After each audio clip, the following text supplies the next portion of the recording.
имаме помалку од 3. Господине Груевски, моравме да го крпиме буџетот, така? Горе видиме. Не го крпивме, правевме ребаланси. Ребаланс. Значи нема држава во Европа што не направи барем 2 до 3 ребаланси оваа година. И ние правевме како што се одвива ситуациите согласно светската економска криза, и ние направивме 2 ребаланси. Но ние ги правиме тие ребаланси во нормални години, кога нема криза. Во ред. Но вака велат, дека дупките во буџетот кои се појавија неминовно затоа што стопанството влезе во криза и не можеше своите обврски спрема државата. Се повеќе фирми задолжени и така натаму. Прво, што ни се случува? Дека УЈП блокира сметки на предпријатија и врши присилна наплата на заостанати долгови. Ова е обвинувањето до вас. Тоа е работа на УЈП. Ако некој не ги плаќа долговите согласно закон, да го притисна да ги плати. Но владата на ВМРО ДПМН блокира фирми на сметки на повеќе од 5000 фирми. Тоа е премногу, господине премиер, ќе се согласите. И секојдневни инспекции и казнување. Јас знам дека треба да се биде пред законот точен, да се исправи криминал и така натаму. Но не ли мислите дека ова навистина премногу? Значи никој не вели дека УЈП работи нешто противзаконски. Не. Дека зима повеќе отколку што е по закон. Не. Поплаката е зошто УЈП бара фирмите си го платат тоа што по закон треба да го платат како данок. Тука е поплаката. Значи, заради неисплатена бруто плата. А и се ставаат работниците во заштите, испаѓа чисто лицемерие. Како ги штитиме работниците ако изблокираме таа фирма, па работниците не можат да ја земат платата? Не. Ама па ако УЈП не интервенира во таква ситуација, кој знае кога ќе ја земат платата работниците? И затоа е тој закон дека до 15 во месецот треба да им се исплати плата. 5684 е цифрата на точно блокирани фирми. Точно така треба да се работи, да се заштитат работниците и да се воведе ред. И кога сме веќе кај казните, јас ќе кажам една работа. Во минатото често пати се дискутираше дека во Македонија не се почитуваат законите. Дека во Македонија институциите не работат добро и дека има голема недисциплина, па дали било тоа во сообраќајот или било во фрлање отпад или било во плаќање даноци или било во нешто друго. И стално кажувавме и формално и неформално и на телевизија и луѓе кои ќе се сретнат некаде дека во Швајцарија или во не знам Германија никој не смее да задоцни со плаќање данок, никој не смее да фрли на улица, никој не смее да паркира ваму или наму. Ама не се во таква криза. Не е тука до криза, тука е до култура, до ниво, до стандарди и така натаму. Сега кога почнавме, значи, и што се зборуваше? Зошто не смеа таму? Е затоа што таму казнувале и високи биле казните. А кај нас не се казнувало и не биле високи казните. Добре, сега кога воведовме по високи казни и кога почнавме да казнуваме за да создадеме една таква култура како што има во тие држави. Јас знам дека не можеме одеднаш да ја создадеме, ќе ни требаат години вака. И сега ајде зошто казнуваме? Зошто се високи казните? Па сакаме полека, да се движиме кон тие системи. Каде што ако тие што вршат прекршоци се казнуваат, па се дисциплинираат во иднина да не ги вршат, да го почитуваат законот, за и останатите да бидат задоволни од тоа и да бидат во подеднаква ситуација. Вака ако испадне, значи ако треба на никој да не се плаќа, да не се казнува затоа што не плаќа, ќе се воведе неравноправност. Едни ќе плаќаат и тие што се позитивни, што си го почитуваат законот, што се коректни кон законот и кон државата, тие ќе бидат во неповолна ситуација. Тие кои што не плаќаат даноци, тие кои што каснат со даноци, тие ќе бидат привилегирани. Тоа е неповолна ситуација. Потребам уште пар пати зборот лицемерие на владата спрема велите се грижи владата за работниците. Зошто не почнавте со блокирање на фирмите во август месец? Зошто се чекаше крај на годината кој ќе се види дека во буџетот има дупки, па сега да почнат тие присилни наплати? УЈП постојано си ја врши својата работа. Не е застаната и не е точно тоа обвинување дека во август сме чекале, па сега сме дошле. Второ, бидете сигурни дека во август или во септември некој викал сега е криза, ај оставете ни до нова година.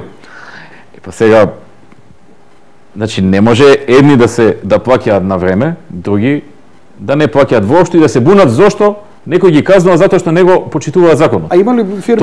Тоа е безредие, Јанко. Има и нашата цел не е да воведеме безредие. Дали има привилегирани фирми на ВМРО ДПМН, блиски до ВМРО? Апсолутно нема такви фирми. Ни една фирма нема таква. Нема фирми на ВМРО ДПМН. ВМРО ДПМН не се занимава со фирми. И уште една работа ќе потсетам. Воведовме најниски даноци во Европа. Ги намаливме и придонесите. и се уште ги намалуваме, еве сега од 1 јануари ќе има ново намалување на придонесите за пензиско, здравствено и придонесот за вработување. Тоа е сериозен допринос и во правец на намалување на невработеноста. Тоа е Светската банка, таа мерка ја оценува како една од најважните за намалување на невработеноста. Зборувам за намалувањето на придонесите. Значи сега кога ги намаливме најмногу во Европа даноците, ако и сега ние дозволиме да не се плаќа даноци, да се развие сива економија, тогаш која е поентата на намалувањето на даноците? Сметате и дека добро работите економски? Тоа другите ќе го кажат. Ние даваме се што е во наша мок, прво, и второ, ветувањето што сме ги дали во програмата конкретно, можеме едно по едно да ги разгледаме кога сакаш. Ние во најголем дел или сме ги исполниле или во тек исполнување. Сметате ли дека има штета со евроврзниците? Еве зошто. Оврзниците беа издадени со годишна камата од стапка точно 9,875. 9,875. Таа беше цената на пазарот. Преку екстремно рестриктивна монетарна политика на Народната банка со издавањето на овие евроврзници, владата успеа да ги стабилизира државните девизни резерви, пред тоа алармантно беа отпаднати за над 600 милиони евра од октомври 2008 година. Се извинувам. Да ги ова се работи кои ја ги вадам од вестници, што се зборело, што се зборело од стручњаци, од едни, од други, од опозиција, од ово, од оне. Коректно. Значи, не знам, вака ќе се обидам да ги потсетам тие што малку пратат економија. Пред да се издаде евроврзницата, со месеци во Македонија јавно преку медиуми, стопански комори се апелираше дека во Македонија мора да дојдат пари од надвор како позајмица за да се стабилизира ситуацијата. Да потсетам, тогаш беше такво времето, значи имаше пад на девизните резерви, веројатно најтешкото време на кризата. Пред да го допреме дното на кризата. Значи секојдневно не повикуваа опозиција, стопански комори, медиуми, новинари, разни експерти, треба државата да земе пари од надвор и да се стабилизира. Земавме пари од надвор, се стабилизира, ајде сега штетно е што земавме пари од надвор. Значи како да сфатиш не можеш да поводиш. Па оврзницата била ваква, па оврзницата била таква. Па дали треба од ММФ или не треба од ММФ? Ние оценивме дека не треба од ММФ. Да, поевтино е од ММФ, ама ММФ носи и друг имидж. Земји што земаат заеми од ММФ имаат еден имидж.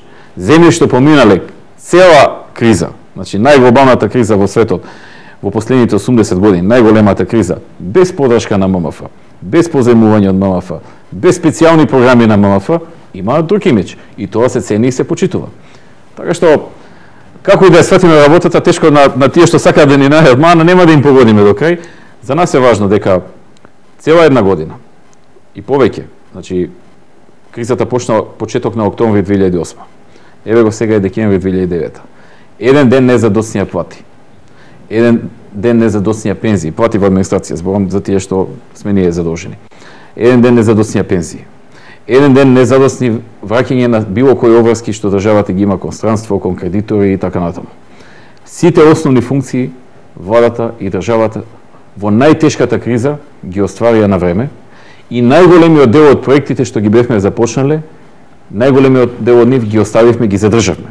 Некои малку ги забавивме, побавно, некои не ја намаливме таа брзина, многу мал дел за сега се откажавме во смисла за кратко време, за веќе за следната година, повторно ќе си ги продолжиме како да речеме оние ваучерите или нешто друго. Така што за ваучерите имавте и протести? Имавме и протести, да.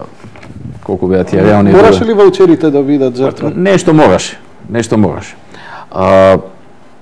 Она што сакам да го кажам е дека практично ние сме земја која што според бруто домашниот производ, ако ние завршиме со минус 0,6, дури да завршиме и со минус 1, еве како што велат некои што не се согласуваат со нас.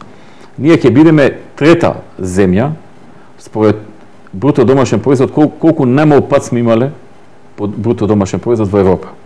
Сите други имаат или минус 2, или минус 3, или минус 5, минус 6, минус 7, минус 8% пад на бруто домашниот производ. Ама кај нас тоа